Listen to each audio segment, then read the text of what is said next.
Hello traders, welcome back to the Forex Trading Channel. My name's Greg. Today we're going to take a look at the Australian dollar Swiss franc. This is a follow-up video to an original analysis I posted. If you haven't seen part one, I'll leave a link in the description below. I would recommend you check out that video first. It would make a lot more sense having the initial information. Right, so what were we looking for? Well, we were looking for retail traders to position themselves underneath this key area with an accumulation of stops, and then we were looking for some form of market manipulation, commonly known as a stop hunt, below this level for us to jump on board and ride it up. And that is exactly what we got. This nice little push up here was on the back of some positive news for the Australian dollar. We actually climbed above this key area. Obviously, if you're looking for targets, the initial target or initial key area to keep an eye on is generally the previous high. And we got to push through that in a retest, and we started to push higher.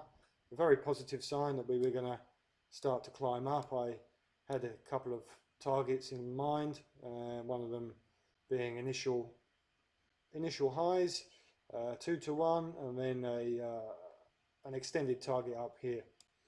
Unfortunately, we didn't get that far. We started to push back down, close below this little outside the turn here, and unfortunately had some rather negative news, and the Australian dollar absolutely tanked.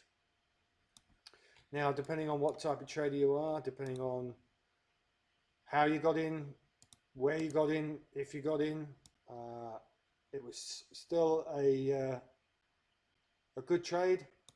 It still worked out relatively well, despite not getting up to our extended targets. Secured a 2 to 1. Looked like we were going to push higher. Took a position at 2 to 1, and after that rolled my stops to break even and got stopped out on the remaining half. All in all, successful trade. Just a bit of a shame we didn't get that leg higher.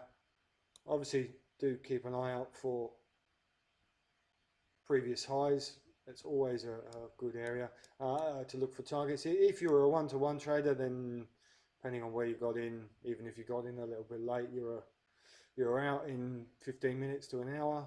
If you were shooting for the 2 to 1, it took a few hours to get there, but we never made it any further. Anyway, traders, I hope you found this content informative. If you did like this video, please don't forget to leave a like, comment and share. And if you want to see more videos like this, obviously subscribe to the channel, and I'll see you in the next one. Take care.